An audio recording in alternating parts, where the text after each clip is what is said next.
Hello there, my friend. Welcome to the Daily Message. If you don't know, my name's Jonathan Doyle. You are very welcome here on this little channel today. I would love you to hit subscribe. There are subscribe buttons below. It makes a huge difference. Hit the notification bell so when I put an episode out each day, you get a quick reminder, because I'm passionate about sharing these ideas with people so we can move you forward a little bit each day. So this is for you. Hit that subscribe button. There is a whole bunch of links under here. Today's message, I also do a podcast version. The podcast version is longer. I go into more detail, so there'll be a link under here for the podcast version. And crucially, there is a link here to book a coaching spot with me. I want you to do that. I love coaching people. It makes a huge difference to their lives. So go and book yourself a call if you feel ready to move forward in some important area of your life. Yesterday, shared a really powerful quote from Jay Stringer. We talked about why it is that we fail in life, what we can do to identify it, and what we can do to move forward. That was yesterday. Today, I want to share with you a really powerful insight from a guy called Curt Thompson. He wrote a book called The Anatomy of a Soul, and his latest book is called The Soul of Shame.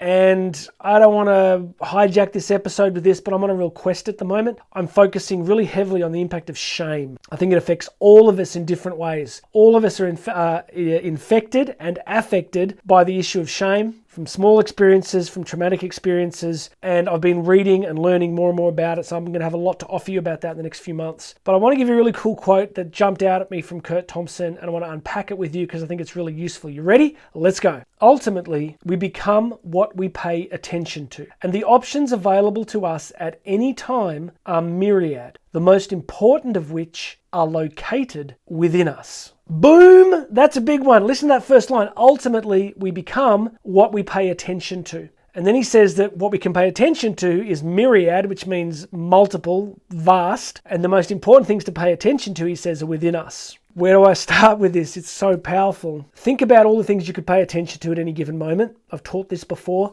You could pay attention to the feeling of the clothes on your body. If I drew your attention to that now and said, feel the feeling of your feet connected to the ground, or the feeling of your shoes or your shirt on you, or whatever you're wearing. Pay attention to the temperature in the room you're in right now. You can do that. So do you understand that at any given moment, there are theoretically millions, billions of things you could pay attention to? So what Curt Thompson is telling us as a neurobiologist and as a psychotherapist, he's saying that we become what we pay attention to. That's profound. How is it possible? Think for a moment about negative feeling states like depression or anxiety, right? When you're in depression or anxiety, a simple question, where's your attention? Like your attention will be focused upon your internal feeling states, right? Because he said that in the quote, the most important things are the internal states that we can pay attention to. So we pay attention to the compressed, low feeling, low energy, sadness, heaviness, which is a different feeling, right? To you're at a game when your favorite team wins the final in the last 5 seconds and you're like, yes, right? The whole energy frame's different. So the minute we're in negative states, we start paying attention to the negative states and we sink further into them. We start paying attention to how terrible life is. You know, we start paying attention to that inner dialogue. Oh, I'll never be like this. Oh, it's never going to work out. I can't believe I'm here again, right? So the more that we pay attention to those negative states, the more we kind of act them and reenact them. We start to participate in where our attention's focused. So this cycle begins where we focus on the state, we experience the state, we amplify the state. It's a feedback loop. So what would life be like if we took control of our attention? What would our life be like if we began to pay a lot more attention to things that would move us forward? Doesn't it sound easy? Doesn't it sound incredibly straightforward? Of course it does. So why don't we do it? Distraction, fragmentation. We've got so much going on that I think often we're not like really grounded and conscious and aware. I think it explains why the mindfulness thing has been so huge in recent years. So what do we actually do? The next thing we want to do is start working on the strategy side. You ready? Let's talk about that.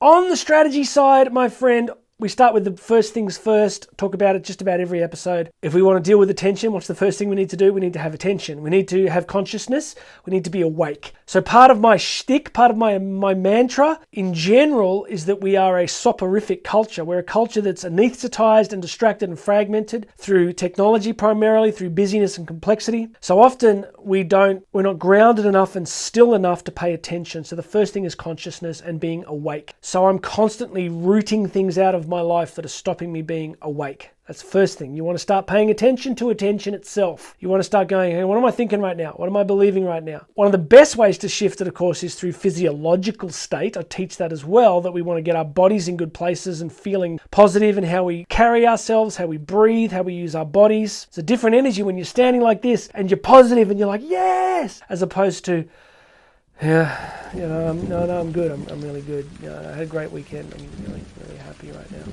You see it, right? You see the whole physiology shift. So we want to get our bodies right.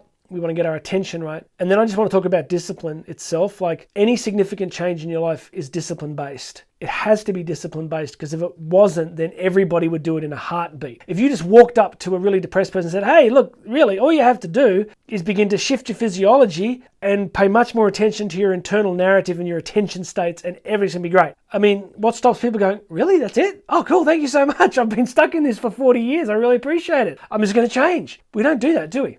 We get so caught up in the experience. So it's a discipline. It's a moment by moment, day by day, hour by hour reality where we have to choose the discipline of consciousness itself. I'm going to pay attention.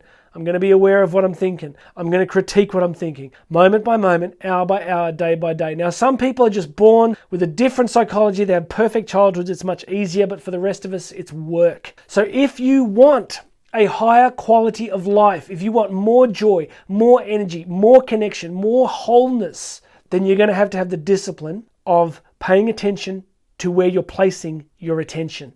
It's not easy, but it is possible.